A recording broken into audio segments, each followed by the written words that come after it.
If somebody is struggling with an eating disorder, what are things that they can do to get help for themselves? The most dangerous food behaviour we can do is to not eat enough. What inspired you to get into this? Would you say that everyone should go to therapy, no matter they feel they should go to therapy or not? I think so. I think the vast majority of wellness influencers have undiagnosed eating disorders that they are selling as wellness hacks. Please don't cancel me for saying that.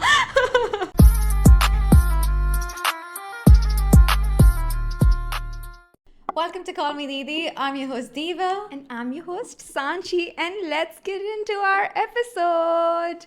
We are in Brisbane today, and we are going to bring you a series of episodes with amazing guests from here in Brisbane. Yes, we're really excited to be here. For those who are in tune with our episodes, we were in Melbourne a couple of months back, and we've decided to go around to different cities in Australia. And now we're in Brisbane, and we're recording with an amazing guest today. So we're recording with Lucy. Hi, Lucy. Lucy is a psychologist and a co-director of Exxal Psychology Centre, which is an eating disorder practice in Brisbane. So welcome, Lucy. Hello, thanks for having me. Thank you for coming on. My first question to you is, how are you in life?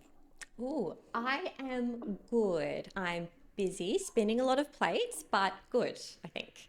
Yeah, good. So what's happening in life? Like, what are you working on at the moment? Yes. What's your day-to-day? So a lot of it's work, and then also juggling work with my son. So seeing my clients in my practice, and we develop training as well for other psychologists. So I've been doing a lot of recording for that at the moment. And then also spending a lot of time with my son, who's autistic and an ADHD, so is a handful and lots of fun. So those are my two big passions. Oh, lovely. Well, today we're talking about eating disorders, and you obviously have many years of experience in this field. But I want to ask you, what inspired you to get into this? Like, what was your young adulthood like, and at what point did you decide this is the profession that I want to pursue? In terms of the profession I wanted to pursue, I'm one of those very lucky people who knew from a really young age what I wanted to do. There is a lot of mental illness in my family, and my brother and sister were really mentally unwell for as long as I can remember. And I do remember them having really negative experiences with psychologists and just finding it really hard to find good help. So early on, I thought, I think I could do better. I was 10 and had no reason to believe that, but it was just something I wanted to do and was a passion ever since. That's crazy that at such a young age you recognized mental illness and what you being a good psychologist could do and add value as. I mean, I didn't know what it would look like. I just thought it doesn't seem to be helping. I really want to try to do better. So, do you feel like when you are constantly talking to patients and they're coming in, do you feel like sometimes that you feel drained when you're talking to them, or do you always feel fulfilled? I get that. I get asked that a lot. I think it's because in your podcast you guys talk a lot about what fills your cup and what's right for you, and I think I've really found where I belong. And yes, I do get drained, but I don't think it drains me as nearly as much as it should be. It really fills my cup connecting with other people. And yeah, no, I don't find it too draining considering it should, but I have my moments, but no more draining than I find anything else, Yeah. having to do the laundry and then having to do it again. That's funny. So I'll tell you a personal experience. I very recently took my first therapy session ever. Congratulations. Oh, thank you. Thank you. But it was my first session ever, so naturally, I guess I just dumped everything to my therapist. And at the end of it, I felt so bad for her because I was like, I'm so sorry. I've dumped all this on you. But she said that's the job. And I was like, okay, fair. That's completely understandable. But it made me think as a psychologist, a therapist, you take in so much information from so many people, and quite a few times their experiences can be quite traumatic as well. Do you have ways to cope with that? Do you yourself then speak to someone to manage that? Definitely. Okay. Definitely. We definitely talk to people. Yeah. So a lot of psychologists themselves will be in therapy, or like I've done therapy on and off over the years. But also we have like it's compulsory that we have supervision, which is we have a psychologist that we talk to get help, and we just de-identify everything, meaning so we don't say names, so it can never be worked out who it is, so all your stories stay confidential. But yes, we get supervision or talk to other psychologists constantly. Well, I do anyway. So it's like a requirement that we meet a certain number of hours, but I would go way beyond that. And so it's not like I'm just giving to other people without anyone filling my cup. My cup is constantly getting poured by psychologists and support around me. So yes. That is very cool. You know, a lot of the time, like the culture we come from, therapy is such a taboo. Like people don't look at it as something that can really help you improve your mental health. They just look at it as something that, or that just means that you have some sort of mental issue. Yeah. And I really don't understand how we can change that. Do you have like some tips and How to change society. I think it maybe sometimes doesn't help that focus on mental illness, even though mental illness is a lot more common than we think in that. And I think it's like roughly 1/3 people have been on an antidepressant at one point. So it's really, really high. But for some people, it's just a barrier identifying mental illness, or they just don't want that label, or they don't want to think it applies to them. And I think that's okay. Therapy doesn't have to be for mental illness. We don't have to use that language if that's not doesn't feel good for some people. Therapy can just be for people who need to talk. And ideally, that could come through a partner, friends, or family. But that is not many people's reality, that they have that kind of person that's really good to talk to. Or it's too messy because they're too close. I don't want to open up to my partner when I'm frustrated with him. That's not fair to make him comfort me about my frustrations with him. It's just not fair. So sometimes it's just easier to have someone that's not tangled up in our personal lives and who it goes in the vault. You know, there's no way that they're then going to tell someone else about it because they like legally cannot. So I like that kind of protection personally. that is very nice. Like I get what you mean. Yeah. Legally obliged to keep my secrets. That's definitely been my experience as well. Speaking to my therapist recently, it's like, starting my mom, I was like, oh, I started therapy. She was like, that's what family and friends are for. And I was like, no, they are. But then there's some stuff that you feel like you cannot share with family and friends. You need to talk to someone who is not like, they're not part of your life actively. Like, I don't know anything about my therapist's life. And I guess they intentionally don't share that as well. So it's a one-way communication only. Yeah. And it's the whole idea behind the therapist is them not giving their personal opinions on how you should live your life. Whereas with family members, they just can't help putting in their 2 cents. We just can't help it as friends and family members. But when you're a therapist, you're not meant to do that. And you're meant to work out what is that person's goals and values and giving them, I guess, suggestions in line with that rather than their own agenda. So you're not really giving advice per se. And that's also, I guess, part of what makes it sustainable is you're not fixing people's lives. You're just trying to help them work out, essentially provide them the space to resolve a lot of the problems themselves. Yeah, it's like helping them process their own emotions. Bingo. Yeah, okay. That's very interesting. So would you say that everyone should go to therapy, no matter they feel they should go to therapy or not? I think so. I think it's just, I think everyone should experience in their life like at least one really good therapy session. Yeah. Yeah. But it's not just about the therapist being good. It's about finding your match as well. Yeah. Which, that's hard. Yeah. It can be hard. You gotta try it a few times to find your therapist. Some people really need to date around, and that's okay. That's what I was gonna use it. I was like, it just feels wrong. At the It feels dirty, doesn't it? But no, that's okay. And it's not an insult to the therapist when someone's like not the fit and they don't come back. Sometimes I'm relieved, not because I didn't like them, but just I could tell I wasn't their match.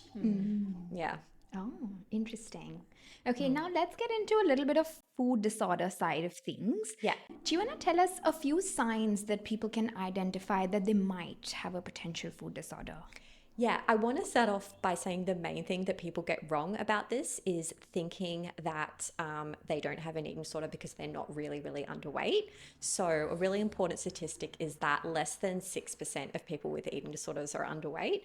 So, I would just firstly take weight off the table, because if someone's at a very low weight, that is concerning, but it's generally not the main thing. It's things like getting really anxious about meal times and noticing yourself having like moralizing thoughts around food, like good food, bad food, or seeing food as a sign of self control, or good if you resist it, or good if you eat these right foods, and thinking about it on a day to day basis rather than just occasionally. That's interesting. I've been thinking about this a lot because I was in a calorie deficit and I was tracking my macros. And you know, when you set a goal that you want to lose weight because it's just what you want for your body, you go into Yeah. calorie deficit, you track your macros because that's one of the most reliable ways of knowing that you're actually following through on your plans. But with that comes measurement and thinking about food. And when you don't follow the plan, you feel guilty because you're like, oh, I've set this goal for myself. It's such a tricky place to navigate. Yeah, going into a calorie deficit is a really high risk period because when people are in a calorie deficit, they get what we call food preoccupation, which is they find it really hard not to think about food. I don't know if you had that, but yeah, that's just like a common thing is like when you try to go into a calorie deficit, if it's working well, you will often get like thinking about food all the time. Or you might notice like your thinking can get a bit more rigid. So you get in, like it changes your brain state that makes it really tricky to be compassionate and flexible and understanding of yourself anyway. Yeah. But is there a fine line between when it becomes a bit of an eating disorder or when you're just following through on your goals? Yeah, I think when it's sort of an eating disorder, it is when it is really determining how the person feels about themselves and their body overall. And so, personally, I'd like people to accept their body at any size, but that I know that's sort of not the reality of how many people are feeling in their bodies, and that people do want to lose weight. And it's noticing when it's getting more extreme, or there's, maybe you wanted to stick to your goals, but there's a social event, and thinking, well, okay, it's my best friend's birthday, we'll have the cake, and I'll just have, you know, one piece, or I'll stick to my goal and that kind of thing. But when it gets to like a rule of if I have more than one piece, I've completely failed and I'm feeling terrible as a human being, it becomes a real moral issue as opposed to a goal. Does that make sense? So, like, when have you set that Yes. goal, or is it about your worth as a human being and feeling like you've completely failed? Yeah, that makes sense. So when it comes to body image is highly linked with eating disorder. Yes, yeah, yeah. Not, you don't have a body image issues in all eating disorders, but in the vast, vast majority, you Yeah. do. Yeah. So what are some steps you would recommend for people to improve their like sense of self and body image like that? Yeah, the first one would be to work on acceptance. So I'm all for body positivity, but it's just not realistic for everyone. Some people just don't love how they look, and that's actually okay. You don't need to love your appearance to have a better relationship with your body. So body acceptance is just being like, well, this is the body I have, and I can't change it without drastic measures. So you can change your body, but generally for big changes, it involves drastic measures like surgery, which is pretty expensive and comes with some costs. Or if you're trying to get to a weight that is where your body doesn't like to sit, then you will have to be on a diet for the rest of your life to stay at that weight. We call it set weight range. That's where our body tends to sit without us having to restrict if we're eating like a good amount. And if you're trying to get quite below that, yeah, you'll have to eat less for the rest of your life generally, which is what they don't tell you when they advertise weight loss, is that the idea is that you just lose the weight and then you can go back to eating normally. And that's true if you're in a healthy weight range or where your body likes to sit. But, you know, like my body, for example, doesn't really like to carry muscle. I haven't really tested that, to be honest. But, you know, I don't think I'm someone who naturally carries muscle. And so if I wanted to get quite buff and build my muscle and eat heaps of protein, I could do that. But if I just stopped eating all that extra protein and stopped all that extra exercise, my body would revert to how it is now. You know what I mean? You have to keep it up. You have to keep it up, 100%. Yeah, You have to keep the protein up, keep the exercise up, and that's just the rest of your life. So if you don't enjoy, you know, lifting heavy weights, then it's a problem. So a big part of body acceptance is you don't have to always love the body you're given, but sort of coming to terms with this idea that you cannot change genetics. And even when we see influencers saying what I eat in the day, we could all follow the same meal plan and we wouldn't have the same body. We just wouldn't. Yeah. Because genetics. Yeah. It's interesting you mentioned that. Do you think the influencers who do make what I eat in a day sort of content, is that problematic for people? I think the vast majority of wellness influencers have undiagnosed eating disorders that they are selling as wellness hacks. Please don't cancel me for saying that. My opinions are my own only, and Diva and Sanchi have not endorsed my opinions. Yeah, it's really problematic. I don't think they're intending to at all. Yeah. I don't think it comes from any ill intent. I think they're trying to promote what they see as their healthy lifestyle, but it naturally sets up these comparisons. Yeah. Yeah, and it's really interesting. If it was about health and wellness, why are they always in midriff tops when they do that with their abs and very, very low body fat percentage? And they're also often white.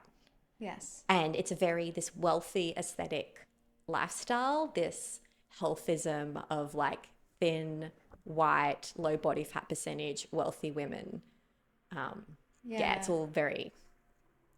It's like that's the eventual goal that they're selling, and then everyone believes that that's what they need to aspire to work towards. Yeah, it's selling an aesthetic, which is fine. Like we all buy into aesthetics. Yeah. The concern is when there's that risk of an eating disorder and the kind of idea that if you eat like me, you can look like me. Yeah. That's 100% not true, because they could have genes which would play such a big part of the role. Like someone like me who's an Indian with Indian genetics and the genetics my parents have blessed me with could never look like somebody who's a white woman, no matter how much I eat, no matter how much, because I could look different, but not that. Exactly. That's not fair. Yeah. Yes. And it's often white people, unfortunately. Yes. I don't know if that's your experience. It is, but Same I with feel like that's because my thoughts on this is slightly different. So I think that there are mostly white women who are these fitness influencers. It's because women from places like where I come from, South Asian women, I can't speak so much about the black women and that community, but South Asian women traditionally don't work out, and that is just not like an admired thing to do. Like women are supposed to be docile and gentle, and like you shouldn't have any muscle on your body. Yeah, so that cultural difference of what sort of a different aesthetic. Exactly. Yeah, That's yeah. the aesthetic so that is problematic in its own Yeah, way. sure, 'Cause, sure, you know, like exactly. build a muscle, work on yourself if you want to, you know, and be healthy. Yeah. But yeah, I do have a question though. At what point does, and this may be something that you've already answered, but there's a difference between disordered eating and eating disorders, right? So you may have like a bad thought about food and your body image, but that may not mean you have an eating disorder. 100%. And you can even have, I would say I had disordered eating in my adolescence, but not necessarily an eating disorder. So I definitely, you know, at times tried to eat less or choose a healthier option or exercise when I didn't want to influence my shape or weight. Where it becomes an eating disorder is it's a daily thing. There is not a day without that. It's something that's on your mind pretty much every day, and sometimes for the whole day. So that's the difference, I guess, is it really dominates that person's mental life. It'd be like, when does overworking become like workaholism? It is when the person can't take a day off work, or if they're not at work, they're just thinking about it constantly. That's sort of the analogy I would use. I'm not sure if that helps. No, it does help. Yeah. That's very interesting because I've had a very interesting relationship with food. I have grown up with like a very lean body type my whole life. And I never used to enjoy food.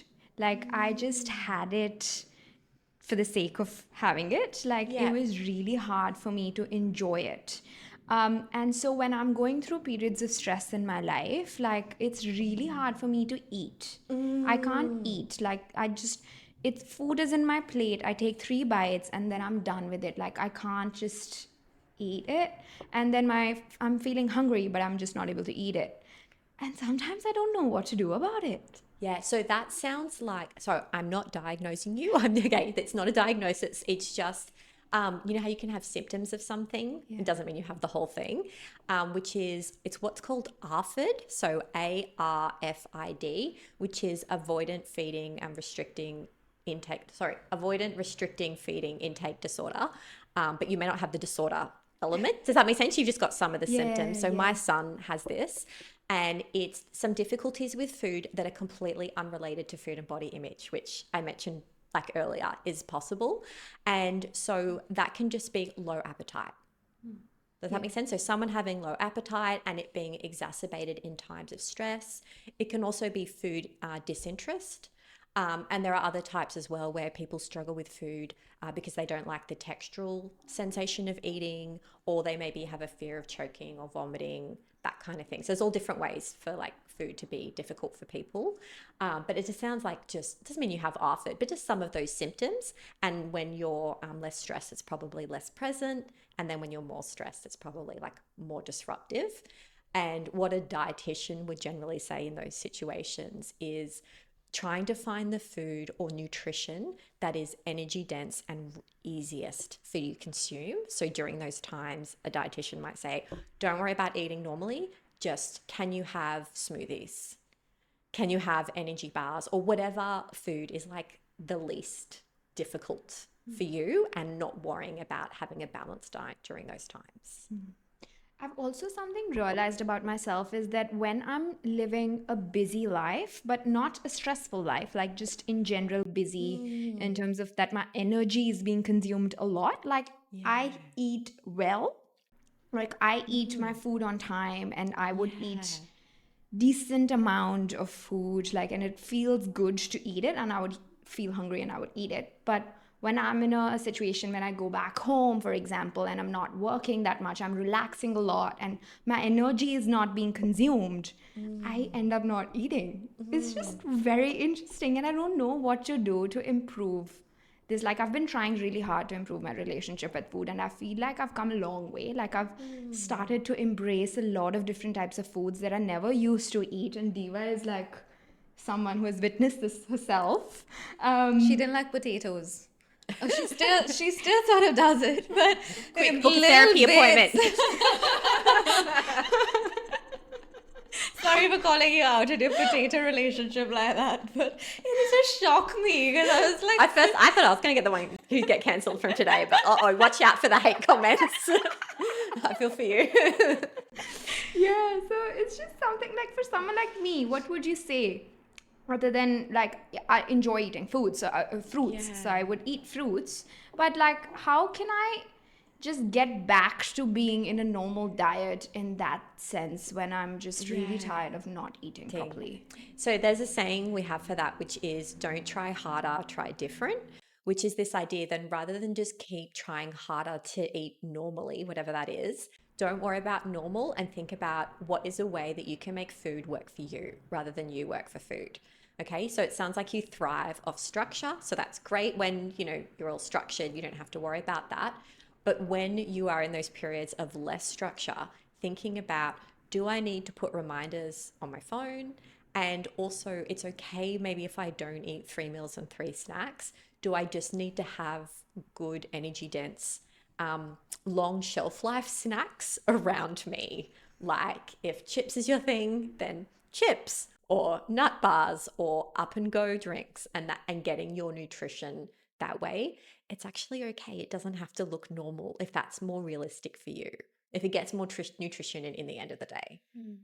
Yeah, I think it gets very tricky because coming from South Asian background again, I think food is such a big part of the culture. Like everybody sits together and eats together, and a lot of the food is very like oily a lot of the times, and that's not something, I'm not saying that like it's bad or anything, it's just something that I don't enjoy personally when I'm eating it. Like a lot of the foods would be oily and fried, and it's not something that I enjoy eating as well in terms of taste. That's something that I don't enjoy.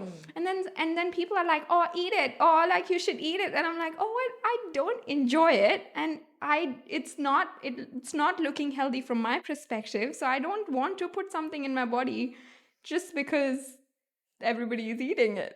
Yeah, so this is a tricky one. And I think what you have to weigh up, and there's no right answer here, is your food preferences and sensory preferences. So that goal. But then the other goal is meeting social or familial norms. You know, that pressure of like, how much is it going to upset your auntie if you don't eat the dish you baked you?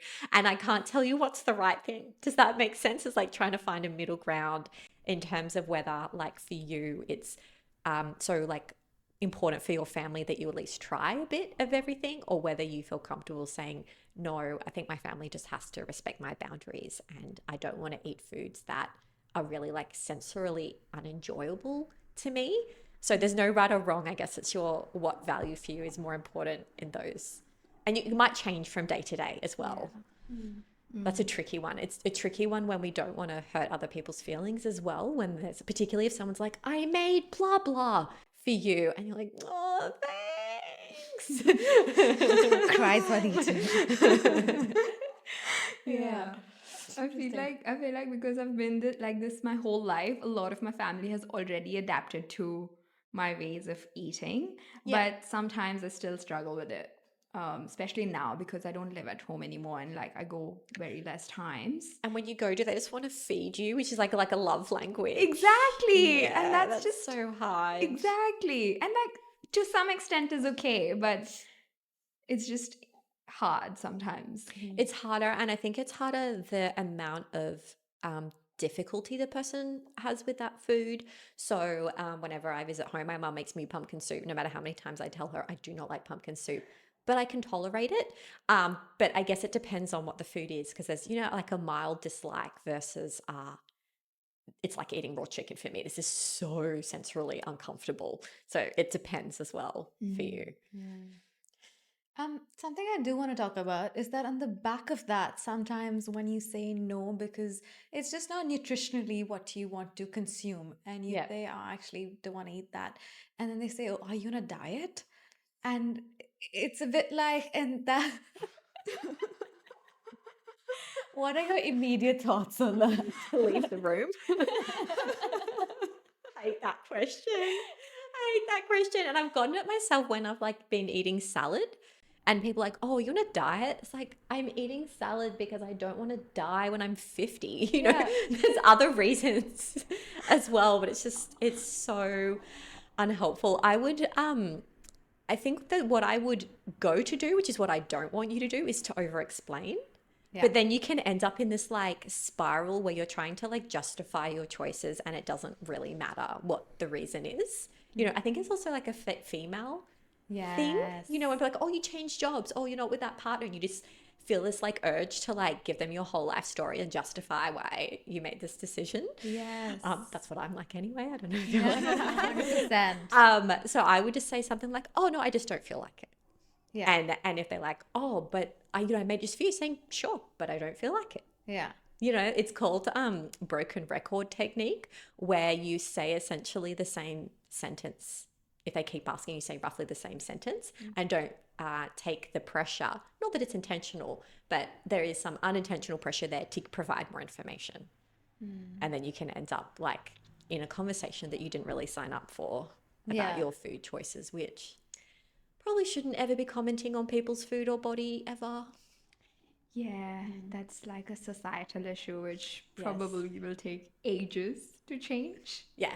Yeah. Yes. It's very interesting. Whenever I go back home, like everybody who looks at me and they're like, oh, you feel like you've gotten thinner than you used to be. No. I'm the same. You just haven't seen me in like a year. And I think it's unhelpful saying to women, you've gained weight or you've gotten thinner. Even if people mean it as a compliment, it's making women feel evaluated about their bodies, and we don't want to feel evaluated, because even if someone said to me, "Oh, you've gotten thinner, you look good," it's kind of like, "Bitch, I look good before too." Exactly. I always look good. 100%. I've had this conversation with my mom, and my mom's watching. She's gonna kill me. But like, I've had this conversation where I'm like, "Mom, like, I don't want you to comment on my weight," and she's like, "I'm giving you a compliment." And then I say, "No, but I prefer if you don't." And she say, "Oh, but like, I want you to be healthy because I care for you." And she, like It's like it- generational. My mum's the same. yeah. But Like, most parents associated health with weight. yes, they do, which is really problematic, because I have some of my clients with really, really severe eating disorders, and you couldn't tell looking at them. Do you know what I mean? Like, they're eating maybe their weight's okay, but they're on like a all cereal diet. That's not nutritionally sustainable. Yeah. So they're actually damaging their bodies more than anything else. Yeah, But they yeah, look great. but Yeah. I really feel for your mum though, because the intention is so good. Do you know what I mean? And she's just going based off what she has been taught, and she just loves you and cares for you. So it's not like she's trying to like No. give you an eating disorder. You know what I mean? Like, Yeah, she's yeah. just yeah. Yeah. I feel for her, but Yeah. stop. But also stop. So for someone, again, as you said, like self-acceptance is something that you is like a pathway to improving your body image. Do you have like a few tips that people can actually use in their day-to-day life that will help them accept their body image as it is, and in turn will help them improve their relationship with food? Yeah. So I'll try and give you 3 tips if I can. So the first one is, I don't have to like it. It's okay not to like something about yourself. It doesn't always mean it's something you should immediately fix. There's many things about ourselves that we might not be obsessed with, but that we come to acceptance around. A classic example with women is, I'll summarize this at the end. With curly hair wanting straight hair, and women with straight hair wanting curly hair, the grass is always greener. So it's okay not to like it. It doesn't have to become like this big project. Your body is not a project to fix. It's just like meat. Oh, have I heard this saying? Like a suit of meat flesh that we were randomly assigned at birth. Yeah. It's not sort of like reflection of our hopes and values, our political beliefs, or anything like that. So 1 is you don't have to like it. 2 is don't make quick fixes. Really think through before you make any changes with food and diet, and do your research, because there's a lot of bullshit science out there about like, drink lemon water, it will speed up your metabolism. That's not true. It's just water that tastes like lemon. Really? Yeah. Yeah. There's no science behind that. But it sounds don't if you enjoy lemon water, I am not going to take that away from you. You can still It's a load of bullshit. have it, so take your time. And the third thing is, the weight you need to lose is probably a lot of stuff you're consuming. So whether it's certain podcasts or Instagram people you're following on social media, or maybe some friends that you're close to, but there's just so much diet talk that it's not super helpful. So maybe some of the weight you need to lose is that kind of weight that you need to, maybe put some boundaries in there. So I'll see if I can summarize those 3 things for you. So some tips for self-acceptance is, the first one is it's okay to not like your body and just to work towards tolerating it and accepting it. The second one is, if you do want to work on your body, take the time to really think it through, talk to people you trust, and do your research. And the third thing is, maybe consider some of the weight you need to lose might be people that you should unfollow, or some friends you should distance yourself from. Yeah. No, that's a really, really helpful tip for a lot of people. I have to go evaluate my whole social media following now. Well, it's okay if it doesn't impact you or distress you, because I don't want to police who people follow. It's just more knowing if following that stuff makes you feel bad about your body or feel yucky about your food choices, that kind of thing. So if you watch it and you're like, oh, that's an interesting recipe and it doesn't cause you distress, that's actually okay. Yeah. Okay. That makes sense. If somebody is struggling with an eating disorder, what are things that they can do to get help for themselves? Yeah, I think one of the first things is tell someone, but choose your audience really carefully, because I think people can be really, really well-meaning and say, "Oh, you don't look that skinny," not realizing the person's just heard, "You're fat, you're too fat to have an eating disorder," which is obviously not what the person said, but those messages can just easily go very, very wrong. So I would say try to find an eating disorder specific health professional. Many people aren't in a financial situation where they can do that, but I'm pretty sure like most states across Australia do have an eating disorder service that offers free counselling. So that would be one.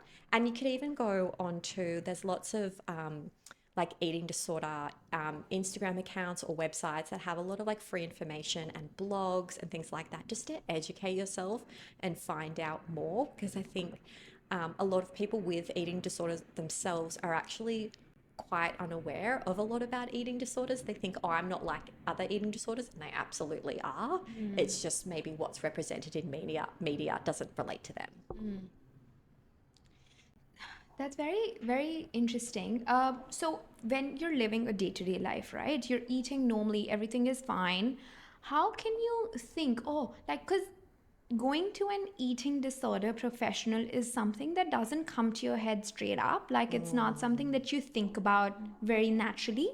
So, when you're just living your day to day life and eating normally, what are a few things that people can look out for if they catch them doing? Then it's like, oh, you might have some sort of relationship issue with your food, and maybe you need to look into that. Yeah. So if one thing is just feeling crap in your body a lot of the time and just noticing that you're feeling crap. So maybe there's not even exercise or food behaviors, but just looking in the body, looking in the mirror and really hating what you see and that impacting your mood.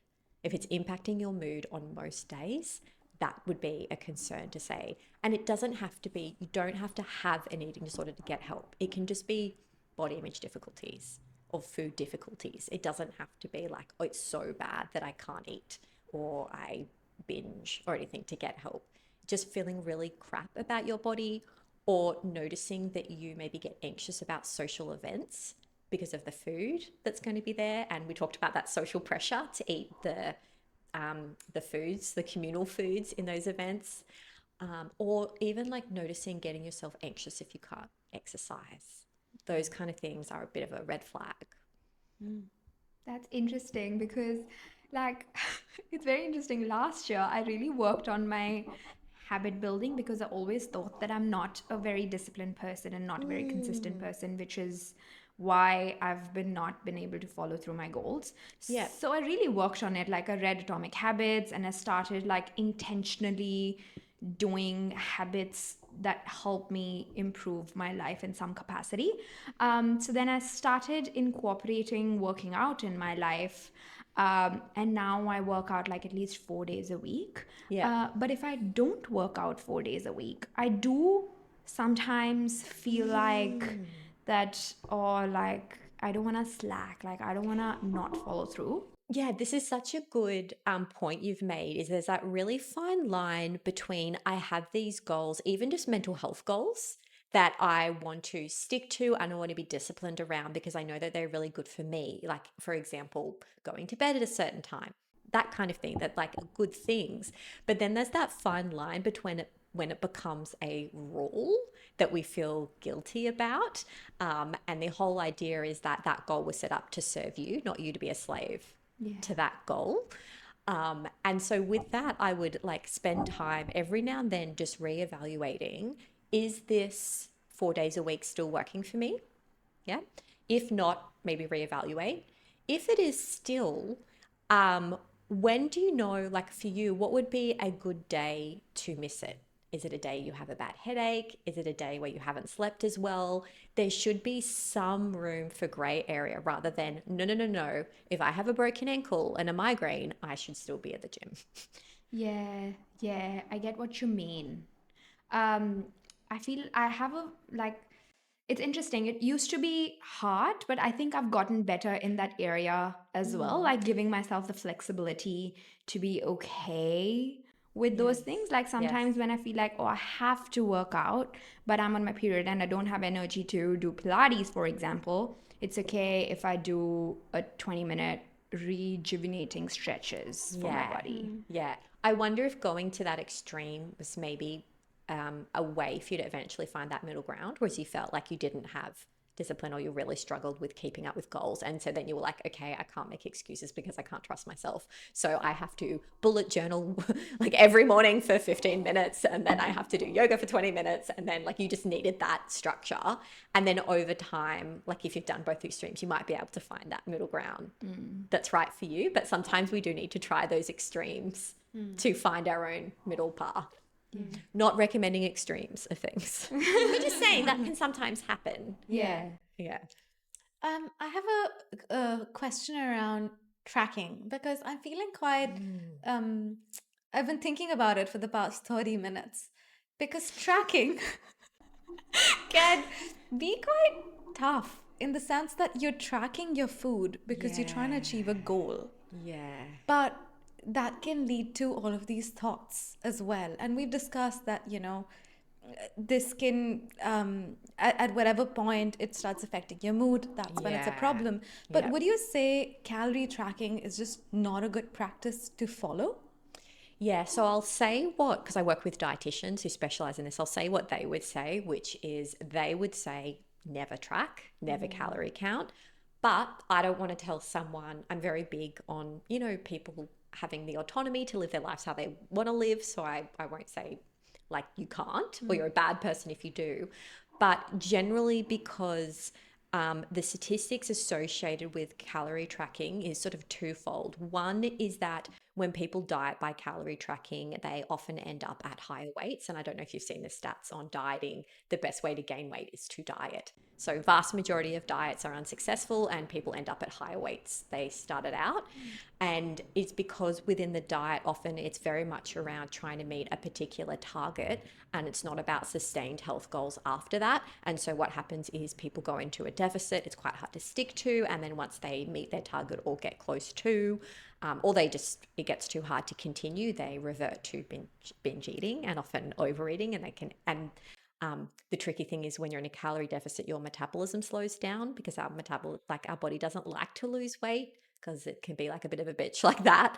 And then people's metabolisms have slowed down. And so once they start eating more, their metabolism isn't processing the food as fast. So it's like quite easy to gain weight after a diet. So the dietitians would say they're quite against significant calorie deficits. They would be like really big on really slow, small changes that are more sustainable for that reason.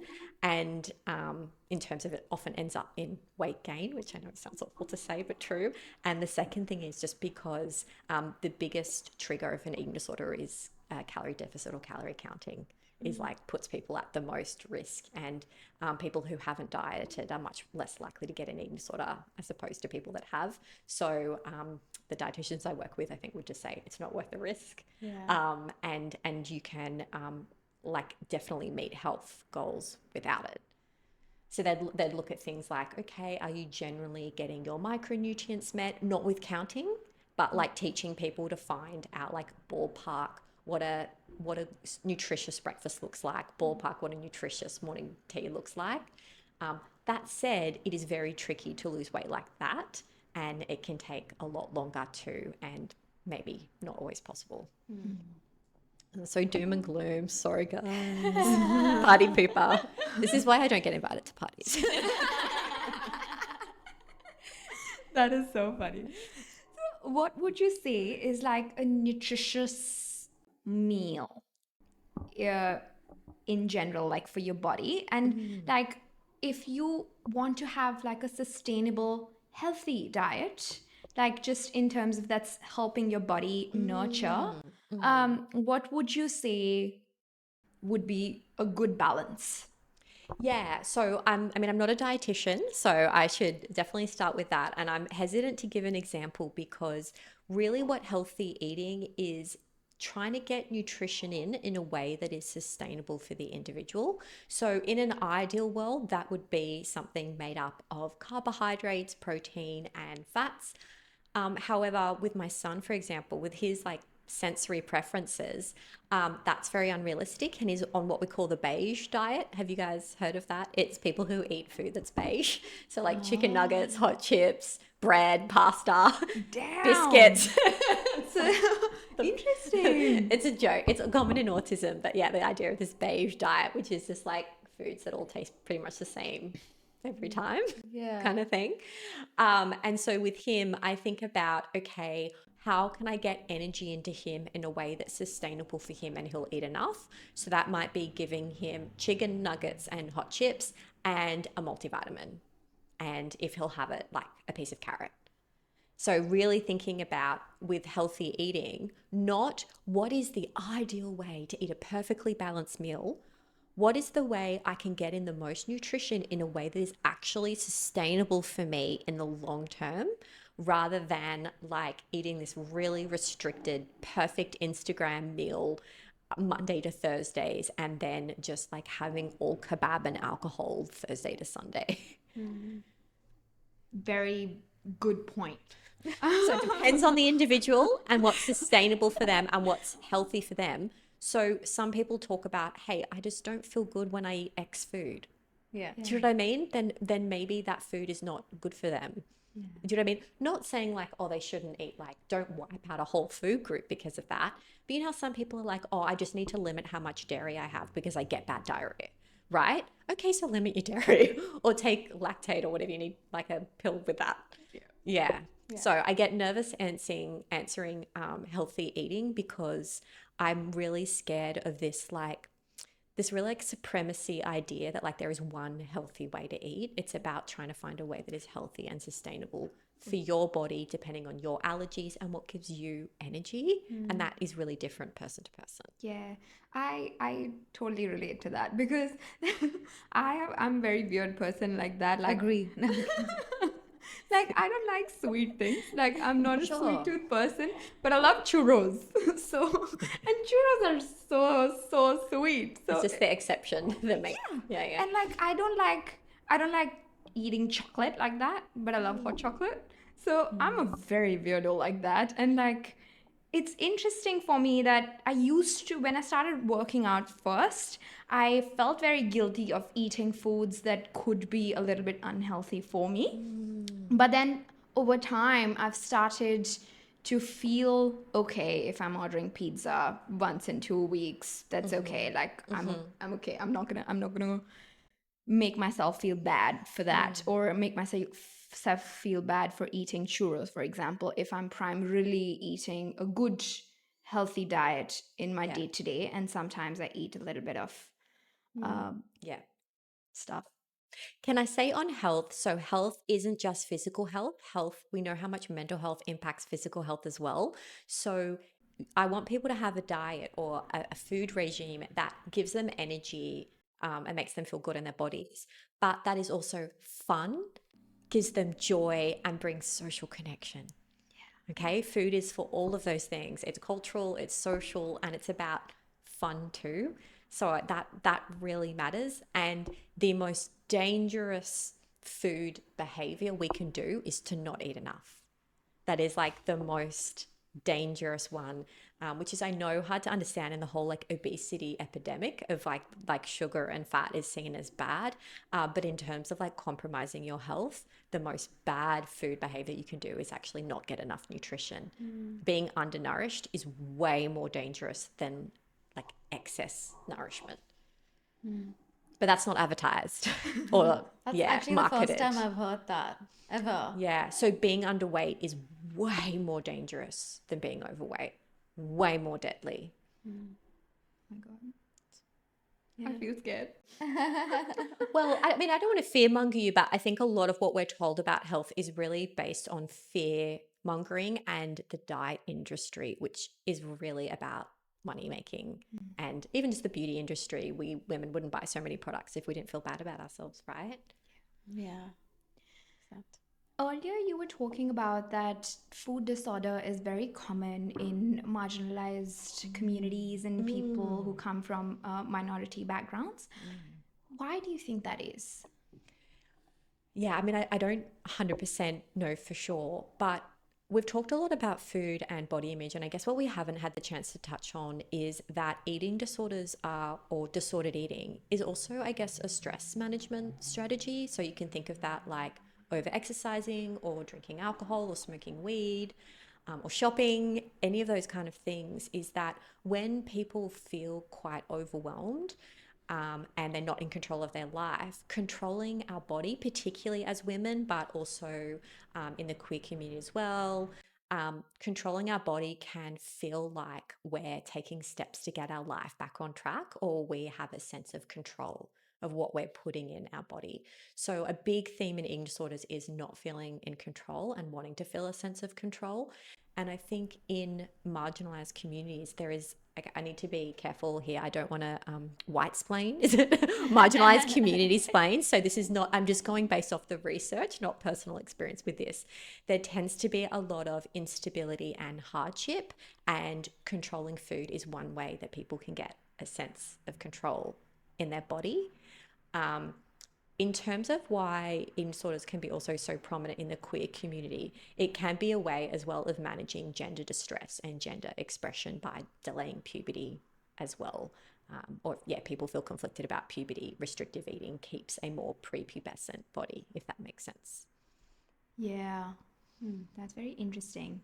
Because, like, I also feel like a lot of the times when you come from like minority groups, it's just like you feel like you don't have that sense of not belonging to the majority Yes. of people. Yes. And then you just end up having a little bit less body image, like you have more body image issues, and you're not able to accept yourself the way you are, and then you end up having those types of disordered eating behaviors. Yeah. What do you guys think about that? Why it might be overrepresented in marginalized? I think, yeah, exactly what I just said. I think it's just Yeah. like the communities you come from, it's usually a lot of the times you're told to look a certain type of way. Yeah. Like, for example, in our community, in the Desi South Asian community, it's like you need to look a certain way because you need to get married off. And you need, Right. and no one will marry you if you're Right. overweight, and if you have these eating habits, and you need to be a petite little girl, and that's just what every woman is told to work towards, because the eventual goal is, marriage. So I think at least in our community that applies for sure. But yeah, I guess it's just these very societal level issues which are told to us at such an early age as well. Yeah. And I guess that's where it all stems from. Yeah. Yeah. And I think the marginalized communities is such a broad umbrella. There'd be so many different reasons for different people. So one thing I think is like stress management, but then there's, the example you gave, like there's could be so many different reasons that, using food to cope or to stay thin can play a role there. Yeah. And like a lot of guilt as well. Like if you tend to binge eat, like a lot of the times your family could make you feel bad to do that, like make you feel like it's something that's just like you should feel so guilty for doing. Or like indulgent. Yeah, or it's exactly. like moralizing of food I was talking about beforehand, as if like people who eat broccoli are like good, self-controlled, smart people, and people who eat I don't want to say I don't want to shame a food, but not broccoli, are like indulgent, excessive, or have less self-control. Yeah. Which is just, it's not true, in that healthy eating can be just as much as a compulsion as binge eating. Yes. Yeah. It can just be just as much as a emotion regulation strategy. Yeah. Yeah. Do you think that eating mindfully helps you improve your relationship with food? That is such a good question. I'm so glad you asked. So Yes, but for some people. And so the reason why I want to say that is mindful eating is just not for everyone. It's a great strategy, but I think it's been really sold as like the right, like the healthy way to eat, the right thing to eat. And so with like mindful eating, it can be really good for people who maybe feel a bit out of control with food and they want to slow down and enjoy food more and be more present. Some people just don't like to eat that way. Some people like to eat with screens or have to eat on the go because of their job. And that's actually okay if that's right for them. Again, this is where I'm reluctant to give this blanket advice, being like, depends if it works for you, but mindful eating is not for everyone, and that's okay too. Yeah. Yeah, I was thinking that. I feel like with me, because I've always struggled with eating as a young kid, like my parents always like preferred that when I'm eating, I'm not very conscious at what I'm eating, so that I eat a little bit more than what I usually eat. So they're trying to get you to eat more. More? Yeah, yeah. So for people who maybe tend to undereat or have like a low appetite, they might do better with talking to someone else while they're eating or to have screens on while they're eating, which I know is meant to be not ideal. But my son, for example, he eats better when he's distracted or has a screen. He'll eat more, he'll eat better, he'll have like a bit more variety. So it depends on the individual. I'm sorry. Yeah, that's fair. I think that's a perfect place to end our episode today. Thank you so much for coming on and giving us these mind blowing pieces of advice and just information, because I feel like this information isn't talked about enough. Like you said, like the diet culture, the influencers, it's the same narrative that is thrown at us all. Like that's all I've ever consumed, at least. So this is very refreshing and an interesting perspective to have. For people who want to reach out to you, where can they find you? They can find my practice at Exxal Psychology Centre on Instagram. So people who are looking for an eating disorder psychologist. But then again, if there's like financial obstacles, there is normally local places like in Eating Disorder Queensland. We have free counselling, that kind of thing. That is really good. Thank you so much for coming on. Before we end this episode, I just want to ask you if you had to give one advice to your younger self who was like struggling with eating and like just in general with body image, what would it be? Your body was never the problem. It was how people led you to feel about your body. I love that. That's actually really good. Thank you so much. Thanks Thank for you having so me. much. Bye. Bye.